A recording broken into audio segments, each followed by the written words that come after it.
அப்பாவுடைய பேர் விஜயன். எங்கள் ஃபேமிலி வந்து ஒரு சின்ன ஃபேமிலி. எனக்கு ஒரு சிஸ்டர் இருக்காங்க. அப்பா வந்து ஒரு ப்ரைவேட் கம்பெனியில் ஒர்க் பண்ணிக்கிட்டு இருக்காரு. அம்மா ஹவுஸ் ஒய்ஃப் தான். அவங்க வந்து அப்பப்போ வந்து வீட்டிலேயே வந்து தையல் மிஷின் வச்சுருக்காங்க. யாராவது கேட்டால் மட்டும் அவங்க ஸ்டிச்சிங் பண்ணி கொடுப்பாங்க. பட் வந்து அவங்க கடைலாம் வச்சில்ல, வீட்டு உள்ளே இருக்கும் மிஷினு. யாராச்சும் பக்கத்தில் அம்மாவோடைய ஸ்டிச்சிங் தெரிஞ்சுக்கிட்டு கேட்டாங்கன்னா அந்த அளவுக்கு ரொம்ப ஃபேண்டாஸ்டிக்காக அவங்க வந்து துணி தைப்பாங்க. நாங்கள் ஃபஸ்ட்டு வந்து ஒரு ஏரியாவில் குடியிருந்தோம். அந்த ஏரியாவுக்கு பக்கத்தில் இருக்கிறவங்க தான் கலா, பக்கத்து வீடு. அவங்கள நான் சித்தி சித்தி கலா சித்தி கலா சித்தின்னு கூப்பிடுவேன். அவங்கள பார்க்கும்போது எனக்கு அவ்வளோ வந்து பிடிக்கும் அவங்கள. ஏன்னா அவங்கள பார்க்கும் போதே பாசம் பொங்கும். அந்த அளவுக்கு வந்து என் மேலே ரொம்ப ஃபெய்த்தாக இருப்பாங்க. அவங்கள எனக்கு பிடிக்கும். எதனால் பிடிக்கும், ஏன் பிடிக்கலாம் எனக்கு தெரியாது. அந்த அளவுக்கு ரொம்ப அழகாக இருப்பாங்க, க்யூட்டாக இருப்பாங்க. நம்ம வந்து படத்திலலாம் பார்க்குற நடிகையை பார்க்கும்போது, நான் சின்ன வயசுலேருந்து அவங்கள பார்த்துக்கிட்டு இருக்கேன். நான் 9th படிக்கும்போது நான் அந்த வீட்டுக்கு பக்கத்துக்கு போனோம். அப்போலேருந்து அவங்கள கலாச்சித்தி கலாச்சித்தின்னு தான் கூப்பிடுவேன் பிரியமாக. எப்போதும் எங்கள் வீட்டிலே தான் வந்து உட்காந்துருப்பாங்க. அவங்க வீட்டுக்காரரும் எங்கேயோ ஒர்க் பண்ணிக்கிட்டு தான் இருக்கார். உட்காந்துட்டு இங்கே வந்து அவங்க டைலரிங் கற்றுப்பாங்க சும்மா இருக்கிற நேரத்தில். என்கிட்ட ரொம்ப நல்லா பேசுவாங்க. எனக்கு அவங்களுக்கு சின்ன வயசுலேருந்து ஒரு ரோல் மாடல் மாதிரி எனக்கு ரொம்ப பிடிக்கும். அவ்வளோ அழகாக ரொம்ப லவ்லியாக இருப்பாங்க அவங்க. என் மேலே அவ்வளோ பாசமாக இருப்பாங்க. எனக்கு அப்படியே அவங்கள பாசத்தில் பார்க்கும் போதே அப்படியே எனக்கும் பாசம் பொங்கும். அது ஏன் பொங்குது, எதுக்கு பொங்குன்னு தெரியாது. அப்புறம் அப்படி படிப்படியாக நான் வளர்ந்து 12th காலேஜ் ஃபஸ்ட் இயர் வரும்போது அந்த வீட்டையே காலி பண்ணிவிட்டு அதுலேருந்து ஒரு 5-6 ஸ்ட்ரீட் தாண்டி வேறு ஒரு வீட்டுக்கு வந்துட்டோம். ஏன்னா அந்த வீட்டோட வசதி பத்தல. அது ரொம்ப பழமையான வீடு. அதனால் மேலெல்லாம் கிராக்காக இருந்தது. ஏதாவது வந்து தூங்கும் போது இல்லை ரெயின் சீசன் அப்போல்லாம் ஏதாவது உடஞ்சிரும் அப்படிங்கிற மாதிரி ஒரு ஃபீல் இருந்ததுனால வீட்டை மாற்றிட்டோம். ஒரு 5-6 தெருவு தாண்டி இங்கே வந்துட்டோம். வந்த பிறகு எப்போவாவது பார்க்கும் போதெல்லாம் நான் வந்து என்ன எங்கே பார்த்தாலும் சரி, ரோட்டில் பார்த்தாலும் சரி, கடைக்கில் பார்த்தாலும் சரி, எங்கே பார்த்தாலும் சரி, ஏன்டா விஜயா வரவே மாட்டேறேன், எங்கள் வீட்டுக்கு வாடா அப்படின்னு ரொம்ப பிடிவாதம் பண்ணுவாங்க. நான் அந்த பக்கம் போகும்போது வீட்டுக்கு போகும்போது பார்த்தா என்னை பார்த்தா அவ்வளோ பாசமாக இருப்பாங்க. எனக்கு அவங்கள பார்த்தா அவ்வளோ பாசம் வரும். அது ஏன்னு தெரியாது. அவங்கள பார்க்கும் போதே பாசம் பொங்குது. அதை பொங்க வைக்கணும் போல் எனக்கு தோணும்.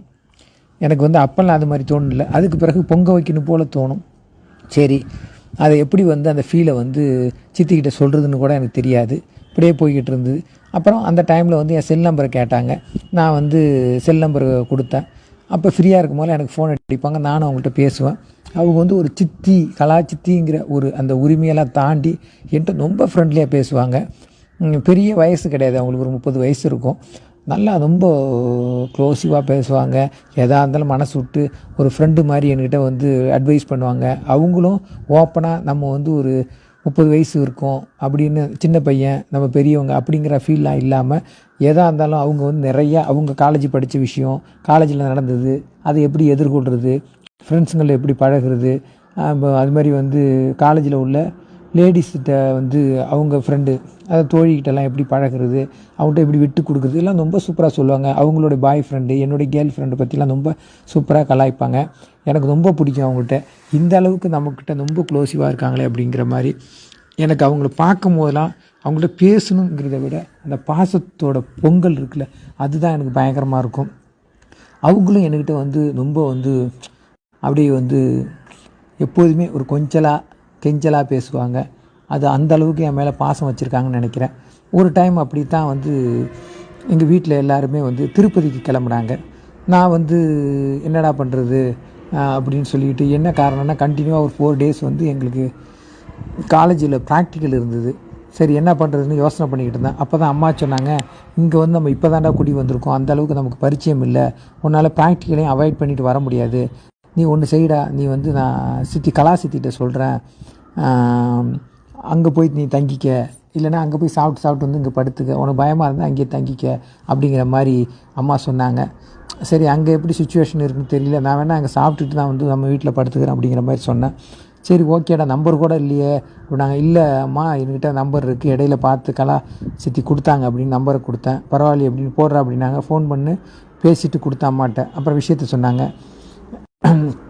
என்ன மலர், இதெல்லாம்மா போய் வந்து என்கிட்ட சொல்லணும், அம்மா பேர் மலர், அதனால் வந்து கலாச்சித்தி வந்து ரொம்ப உரிமையாக கண்டிச்சாங்க, வந்து கோவப்பட்டாங்க, இதெல்லாம் என்கிட்ட சொல்லணுமா, நம்ம பையனாச்சு அவனை எப்போ பார்த்தாலும் நான் பார்த்து பேசுவான், அவன் பார்க்கலனா கூட நான் கூப்பிட்டு வச்சு பேசுவேனே, அந்த அளவுக்கு நம்மகிட்ட க்ளோஸாக இருக்கும்போது இதெல்லாம் சொல்லணுமா, நீ உரிமையாக இல்லை நான் உனக்கு அங்கே வீடு எந்த அளவுக்கு டிஸ்டர்பன்ஸாக இல்லைன்னு தெரியல, எனக்கு இருக்கா இல்லையான்னு எனக்கு தெரியல அப்படின்னு. இல்லை அவனுக்கு பிரியமாக இருந்தால் இங்கே வந்து தங்கிக்கிட்டோம், அப்படி இல்லைன்னா அவனுக்கு டிஸ்டர்பன்ஸ் இல்லை நான் கொண்டு போய் அவனுக்கு கொடுத்துட்டு வரேன், என்கிட்ட தான் ஸ்கூட்டிலாம் இருக்குது, ஒன்றும் பிரச்சனை இல்லை, நம்ம வீட்டில் யார் இருக்கா, அவர் இருக்கார், அவர் ஒரு வாரம் வந்து பகல் டியூட்டி, ஒரு வாரம் நைட் டியூட்டிக்கு போவார், பசங்க 2 பசங்க தானே அப்படிங்கிற மாதிரி கலாச்சாரத்தி சொன்னாங்க. சரி ஓகே அப்படிங்கிற மாதிரி. சரி நான் வந்து ஈவினிங் அவன் வருவான், அவன்கிட்ட பேசிக்க, அவன் அவசரமாக காலேஜ் கிளம்புறான், அதுக்கு பிறகு ஏன் நம்பர்லேருந்து அடிக்கிறேன் அப்படின்னு சொல்லிட்டு வச்சுட்டாங்க. நான் செல்லை வாங்கிட்டு ஓகே பாய் சித்தி அப்படின்னு சொல்லிட்டு நான் கிளம்பிட்டேன். நான் அப்புறம் காலேஜ் போயிட்டேன். அப்புறம் நெக்ஸ்ட் டே போயிட்டு 2 days கழித்து ஃப்ரைடே ஈவினிங் வந்து அம்மா அப்பா சிஸ்டர் எல்லாம் கிளம்பிட்டாங்க. சரி ஓகே எல்லோரையும் அனுப்பி விட்டுட்டு அவங்களாம் அங்கேருந்து ஆட்டோ பிடிச்சி போயிட்டு அங்கேருந்து ட்ரெயினில் போகிறதா பிளானில் இருந்தாங்க. ஓகே அப்படின்னு அவங்கள அனுப்பி விட்டுட்டு நான் என்ன பண்ணேன், அன்றைக்கி ஒரு 6 மணிக்கு மேலே அதுக்குள்ளே கலா சித்தி வந்து எனக்கு ஃபோன் அடிக்க ஆரம்பிச்சிட்டாங்க. எங்கடா இருக்க, என்ன ஆளே காணும், நான் முன்னாடியே வந்துடுவேன்னு பார்த்தேன் அப்படின்னாங்க. இல்லை சித்தி இப்போ தான் அம்மாலாம் எல்லாம் கிளம்பி போகிறாங்க, வரேன் அப்படின்னு சொல்லிட்டு போனேன். ஒரு 7 மணி இருக்கும் போனோடனே காஃபி கொடுத்தாங்க, குடித்து பேசிக்கிட்டே இருந்தேன். எங்கே வந்து சித்தப்பாவை காணும் அப்படின்னா, இல்லைடா அவருக்கு வந்து நைட் டியூட்டி அவருக்கு, அதனால் 6 மணிக்கெலாம் கிளம்பி போயிட்டாரா அப்படின்னு. அப்படியா அப்படின்னு. ஆமாம் இந்த வாரம் முழுக்கம் அவருக்கு நைட் டியூட்டி, இன்னும் 3 நாள் பாக்கி இருக்குது, அதுக்கு பிறகு வந்து மண்டேவில் தான் பகல் டியூட்டி அப்படிங்கிற மாதிரி சொன்னாங்க. ஓகே அப்படின்னா சரிடா உனக்கு வந்து சௌகரியம் இருந்தால் இங்கேயே தங்கிக்க, அப்படி இல்லைன்னா நான் உனக்கு அங்கே டிஃபன்லாம் எடுத்துகிட்டு வந்து கொடுத்துட்டு வரேன். என்ன இப்போ நைட் டியூட்டிங்கிறதுனால பசங்க நைட்டில் இங்கே ஒண்டியமாக இருக்கும், நீ வேணால் 3 நாள் இங்கே தங்கிக்க, அப்புறம் 2 நாள் நான் வேணால் அங்கே கொண்டாந்து உனக்கு கொடுத்துட்டு பொறுமையாக வரேன், ஏன்னா பசங்களை பார்த்துக்கிறதுக்கு அவர் இருப்பார் அப்படிங்கிற மாதிரி சொன்னாங்க. அதெல்லாம் ஒன்றும் பிரச்சனை இல்லை சித்தி, ஒன்றுமே இப்போ பிரச்சனை இல்லை, எப்படி வேணாலும் பார்த்துக்கலாம், டோன்ட் வரி அப்படின்னா. அப்புறம் சரின்னு டிஃபன் கொடுத்தாங்க, நைட் டிஃபன் சாப்பிட்டு அங்கேயே இருந்தேன். அப்புறம் அங்கேயே இருக்கும்போது அப்புறம் பேசிக்கிட்டே இருந்தோம். நான் வீடு வரலையும் போயிட்டு வந்துடுறேன் அப்படின்னு சொன்னேன். சரி போயிட்டு சீக்கிரம் வந்துடுறேன் அப்படின்னு. இல்லை நான் கொஞ்சம் புக்ஸ்லாம் எடுத்துகிட்டு வந்துடுறேன் அப்படின்னு சொன்னேன். சரி அப்படின்னு சொல்லிட்டாங்க. நானும் வீட்டுக்கு கிளம்பி போயிட்டேன். வீட்டுக்கு போயிட்டு புக்ஸ் எல்லாத்தையும் கொஞ்சம் ரெஃபர் பண்ணி எடுத்துக்கிட்டு கிளம்புனேன். அதுக்குள்ளே 5-6 ட்ரிப்பு கலாச்சித்தி ஃபோன் அடித்தாங்க. எங்கடா எஸ்கப் ஆகிட்டேன், ஆளே காணும், எங்கே ஊர் சுற்றுறியா அப்படி இப்படின்னு சொன்னாங்க. நான் கிண்டல் பண்ணேன், என்ன சித்தி ஊர் எங்கேருந்து சுற்ற போகிறேன், நீங்கள் இருக்கும்போது உங்களை விட்டுட்டு எங்கே போய் சுற்ற போகிறேன் அப்படின்னேன். பரவாயில்லையே நல்லா பேச கற்றுக்கிட்டே அப்படின்னு. அப்படி இல்லை, நீங்கள் என்னை வான்னு கூப்பிடும்போது நான் எங்கே போயிட போகிறேன் அப்படின்னு கேட்டேன். சரி அப்படின்ட்டு நல்லா பேசிகிட்டே இருந்தோம். அதுக்கு பிறகு வீட்டுக்கு போனேன். அப்புறம் உட்காந்து 9 நாள் டிவியில் பேசி, அதான் பசங்கள்லாம் குழந்தைங்கள்லாம் தூங்கிட்டாங்க, சின்ன பசங்க எல்லாம் தூங்கிட்டாங்க. ஒருத்தன் 3rd படிக்கிறான், ஒரு பாப்பா ஒரு பொண்ணு 4th படிக்குது, எல்லாம் தூங்கிட்டாங்க. தூங்கினோடனே நாங்கள் பேசிக்கிட்டே இருந்தோம். அப்போ நான் சொன்னேன், என் மேலே உனக்கு பிரியம் உண்டாடா, நான் வந்து என்கிட்ட பார்க்கும்போது நான் தான் உன்னை கூப்பிட்டு பேசுவேன், நீ என்கிட்ட பேசவே மாட்டேன் அப்படின்னாங்க. என்ன சித்தி இப்படி சொல்லிட்டீங்க, உங்களை விட இந்த உலகத்தில் எனக்கு பாசம்னா யாருக்கும் கிடையாது, உங்கள் மேலே தான் எனக்கு அவ்வளோ பாசம், எனக்கு அது என்னானே தெரியாது, உங்களை பார்த்தோன்னே எனக்கு பாசம் பொங்கும், அது எப்படி பொங்குது, ஏன் பொங்குது, எதனால் பொங்குதுன்னு நான் இதுவரையும் என்னால் டிசைட் பண்ண முடியல அப்படின்னு நான் வெள்ளந்தியாக சொன்னேன். என்னடா அப்படி சொல்கிறேன் அப்படின்னு.